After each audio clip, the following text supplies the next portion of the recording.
ഈ സിനിമ ഞാൻ കാണുന്നില്ല, പകരം ദാ ഈ സിനിമയാണ് കാണാൻ പോകുന്നത്. കാരണം അത് ഞാൻ പറയാം. പിന്നെ മച്ചാന്റെ സിനിമ വരുന്നുണ്ട്, എന്താവുമോ എന്തോ. ഈ സിനിമയിലൂടെയെങ്കിലും ഒന്ന് തിരിച്ചു വന്നാൽ മതിയായിരുന്നു. യെസ്, ഞാനൊന്നൊരു സിനിമ കാണാൻ പോകുന്നു. ഇന്ന് മാത്രമല്ല, എല്ലാ വീക്കെൻഡിലും ഒന്നോ രണ്ടോ സിനിമ അതെനിക്ക് നിർബന്ധമാണ്. സിനിമ അതിന്റെ ഒരു സന്തോഷമാണ്. തിയേറ്ററിലെത്തി. പാലക്കാട് പ്രിയദർശിനിയാണ് തിയേറ്റർ. നല്ല തിയേറ്ററാണ്. ഇവിടെയുള്ള സീറ്റ് അറേഞ്ച്മെന്റ് സെറ്റാണ്. ആർക്കും ബുദ്ധിമുട്ടില്ലാതെ സിനിമ കാണാനായിട്ട് പറ്റും. സിനിമ തുടങ്ങുന്നതിന് മുന്നേ കുറെ നിർദ്ദേശങ്ങളൊക്കെ തരുന്നുണ്ട്. സിനിമ ഏതാണെന്ന് പറഞ്ഞില്ലല്ലോ, ദുരന്തർ. സോഷ്യൽ മീഡിയയിൽ പാകിസ്ഥാനിലേക്ക് പോകുന്ന സ്പൈ ഇല്ലേ, അത് ഈ സിനിമയിലൂടെ ഉണ്ടായ ട്രെൻഡാണ്. കിടിലൻ മൂവിയാണ്. പാകിസ്ഥാനിലാണ് കഥ നടക്കുന്നത്. പാകിസ്ഥാന്റെ രാഷ്ട്രീയവും ടെററിസവുമാണ് കഥ. കൂടുതലൊന്നും പറയുന്നില്ല, കണ്ടു നോക്കുക. പിന്നെ എടുത്തു പറയേണ്ടത് നല്ല ഓഡിയൻസ് ആയിരുന്നു. സാറയാണ് നായിക, അതായത് നമ്മുടെ ആൻമരിയ കലുപ്പിലാണ് എന്ന ചിത്രത്തിൽ ആൻമരിയാണ് നായികയായിട്ട് എത്തിയിരിക്കുന്നത്. കുട്ടി വളർന്നിരിക്കുന്നു.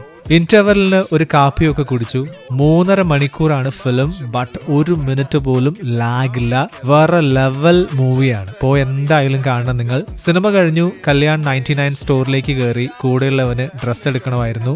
എന്തായാലും സിനിമ ദുരന്തമായില്ല, സൂപ്പർ മൂവി. പിന്നെ ഞാൻ ആദ്യം പറഞ്ഞതിന്റെ കാരണം കമന്റ് ബോക്സിലുണ്ട്.